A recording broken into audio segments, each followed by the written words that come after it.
Hi Year 3, here's another story time for you. Today we're going to read about Bertha the Blubberer.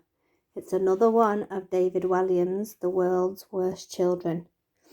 And I've just got to say before I start reading that the publishers of this book, Harper Collins, are allowing teachers to read these books and record them for you whilst we're in lockdown. Okay, so Bertha the Blubberer. It says some things about her here. She's got enormous tear ducts. She's got a big mouth for bawling and fingers sticky with chocolate and cake. I think she cries a lot. What do you think?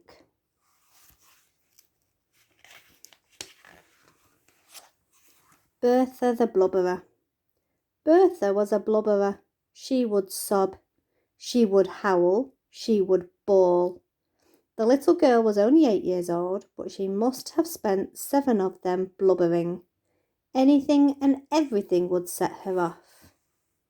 Loud noise, silence, bright lights, the dark, small dogs, large dogs, medium-sized dogs, rodents of any kind, red socks, frogs, toads, tadpoles especially, bouncing balls, fireworks, dust, the heat, the cold, ducks, geese and swans, orange juice with bits in, burnt toast, kettles, stickers, wet grass, park benches, memory tattoos, low-flying aircraft, the colour purple, cat hair, rain, water slides, mud, anything made of plastic, Christmas crackers, the raisins and raisin biscuits, bouncy castles, smells of any kind, even nice ones, clouds, moustaches, vegetables, burps, monobrows, nostril hair, ear hair, and anyone in a hat. The little girl had a younger brother called William. From the day he was born, Bertha was beastly to him. She hated having to share her parents' attention. Then one day, Bertha discovered a wonderful thing. She could cry and blame it all on her little brother. And the more she cried, the more attention she got. So the girl thought up more and more wicked plans to make William look horrid. Bertha's favourite ploy was to cry and cry and cry alone in her bedroom, pretending her brother had hurt her. When Mother bounded up the stairs to see what was wrong, Bertha would blub through a river of tears. "Mama, it was William. He pinched me. William pinched me hard on the arm." Sometimes she would elaborate on the lie by actually pinching herself. Bertha would then offer up the very tiny red blotch on her arm as evidence of her brother's beastliness. "Wah!" she would wail. Then Mother would burst into her son's room next door to confront the boy. Young William was usually reading or playing quietly with his earplugs in. He had endured a lifetime of bawling and had therefore fashioned earplugs out of marshmallows so he could get on with things in peace. "Why did you pinch your darling sister?" Mother would demand. "What?" William would reply. It was hard to hear with marshmallows in his ears. "And why have you got marshmallows in your ears?" William would take out the marshmallows and protest his innocence. "I haven't touched her, Mother," the boy would plead. "I have been reading in my room the whole time." "A likely story," Mother would declare. "No pudding for you after dinner tonight. But no pudding for a week. But no pudding for a month." Eventually the boy would fall silent.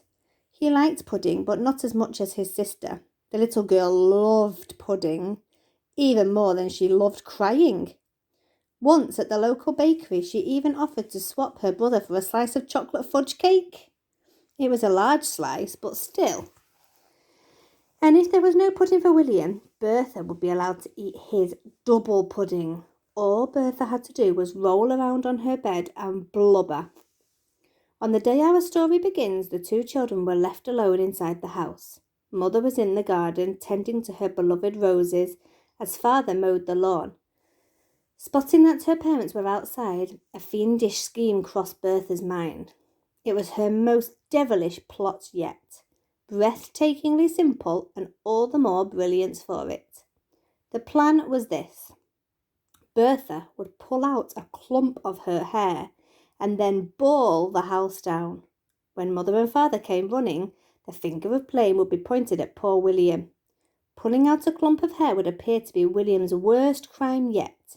It trumped pinching, prodding, poking, biting, dead arms and dead legs. He would surely be packed straight off to an orphanage. And Bertha would have double pudding, maybe even triple pudding, every night for the rest of her life. It was glorious. Pudding, pudding, and more pudding. The wicked little girl tiptoed over to her brother's room to check he was there. Indeed he was, quietly getting on with his homework with his marshmallow earplugs in as usual. Next, Bertha sneaked back to her room. She looked at herself in the mirror and began phase 1 of her plan. She reached up to her head and grabbed a clump of hair. Shutting her eyes, she yanked as hard as she could. Bertha didn't need to pretend to cry. The pain was so intense that she couldn't help but yell, "Wah!" She examined the strands of her hair in her hand and the bald spot she had made on her head. It was about the size of a ping-pong ball. Bertha then put her ear to her bedroom door to see if her parents were on their way. Strangely, they were not. So Bertha did it again. This time she yanked even more hair from her head. Now there was another bald spot. This one was the size of a tennis ball. Still, no one came running.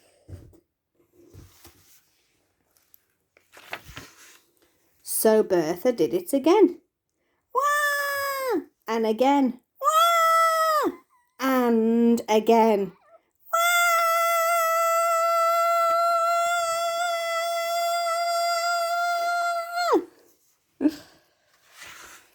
The pain was so extreme that Bertha's eyes were now stinging with tears. She could barely see what she was doing anymore. Yet still the girl yanked out more and more of her hair. Eventually, wiping the tears from her face, she stared in the mirror. Bertha was now completely bald except for one lonely strand of hair on the top of her head. Just then she heard a noise. Bertha's eyes darted to her bedroom door. To her horror, her mother, father and brother were all looking at her through the door crack. Bertha stared at them for a moment and they stared back at her. How was she going to explain this? Oh, they've watched her doing it. They know what her plan was now, don't they? Bertha didn't know what to do, so she did what she always did. The girl screwed up her face and began bawling. Wah! It never failed. Wah! Except this time. "What on earth are you crying for?" demanded Father. "Because Mama and Papa, that beastly brother of mine, pulled out all of my hair," replied the girl through her theatrical sobs. William couldn't help but smirk at the sight of his wicked sister, who had at last been well and truly busted.